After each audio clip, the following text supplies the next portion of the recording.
Okay, so our topic for today is all about lines and angles. But let me introduce to you our lessons or objectives. Can you please all read? At the end of the lesson, the students will be able to identify and classify different types of angles and their relationships. Apply angle relationships to solve problems involving parallel lines and transversal. So, the first objective is we will identify and classify the various types of angle and their relationships. When we say relationships, the relationship between the angles and the lines. Hindi siya relationship sa graph or any relationship you have. And then, second is apply angle relationships to solve problems involving parallel lines and transversals. So later on, I will show a figure and then we will try to solve it. So, mura din siya relationship between the angles and the lines na we combine siya and we will try to solve the problem. So, but before that, we will discuss the lines and angles. So, when we say lines and angles are the basic shapes in geometry. So, sa geometry, mo hindi siya ang ng basic shapes here. Lines are shapes in geometry. Lines independently in both directions. Lines are straight and have negligible depth or width. When we see lines, it can be drawn into horizontal. When we see horizontal is paana. Diba? Are you listening? Yes. Horizontal paana. And the vertical is patindos. Mahigas si horizontal, si vertical patindos. Is, there are a variety of lines. You will learn about such as perpendicular lines, intersecting lines, transversal lines, and angle is a figure in which two rays emerge from a common point. So, at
than 180 degrees Celsius.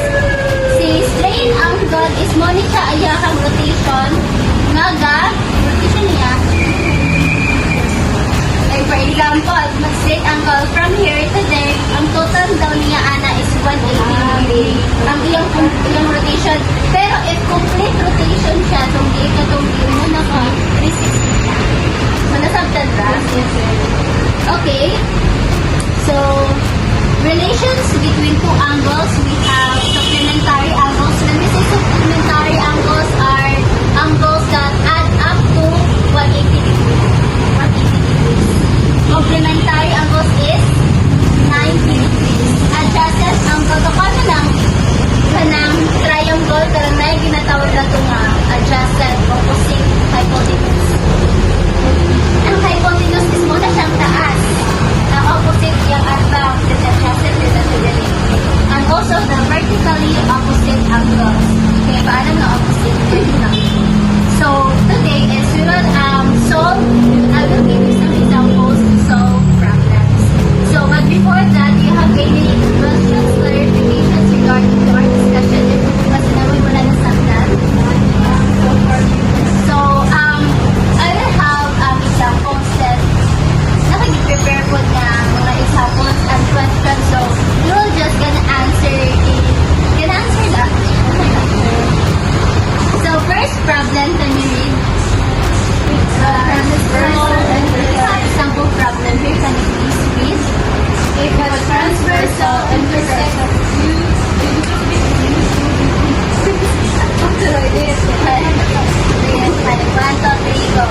So, we have example here, example number 1 problem. So, can you please read?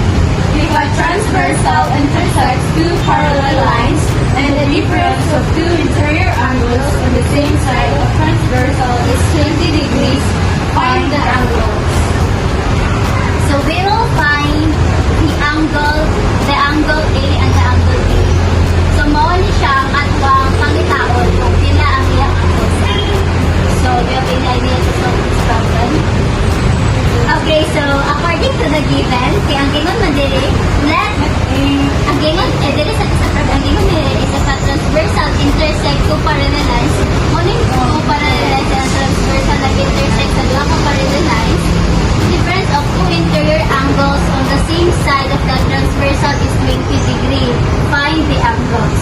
So we let A and B be the two interior angles na 20 degree in two parallel lines L and M. So according to the given is A minus B is equals to 20 degree.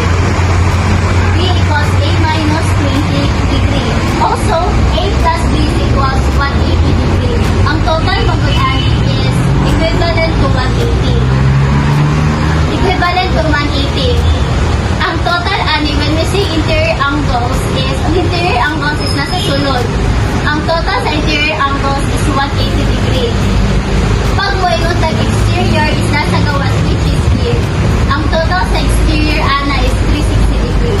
But ang given is interior angles ng common itong pagkataon. So ang A plus B is equals to 180 degree. Since the sum of interior angles made by the transversal is 180 degree. Ang sum of the interior angles is 180. So A plus A minus 20 degree equals 180. Since B equals A minus 20 degree. 2A equals 180 degree plus 20 degree equals 200. 200 divided by 2, 100 degree. So muna siyang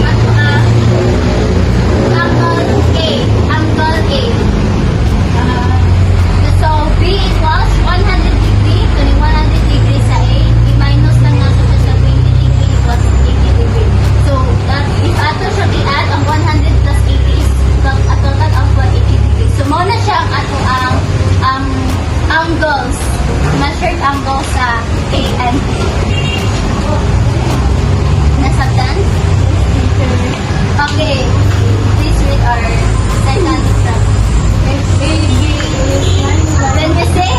When we say nani parallel. If AB is parallel to DE, angle siya. If AB is parallel to DE, angle B is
the values, we get angle DCE.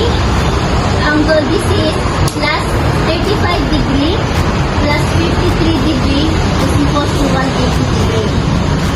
Angle DCE equals 180 degree minus na nato with 35 degree and minus the 53 degree, then we get the 92 degree angles. So, ang angle DCE is 1. Angle ni DCE, we find the angle of DCE as 92 degrees. So, napapoy na sabdan or na-learn? Nasama din yung nasabdan? The type of angle. So, when we say sa ganito, when we say complementary angle, saan siya nga? Angles that has 90 degrees. Supplementary, angles are angles that has 360 degrees. So, if ang true or false, if ang pan ba, two alternate angles are equal ang measure, two alternate interior angles. Yes, ma'am. Yes, very good. And when we say,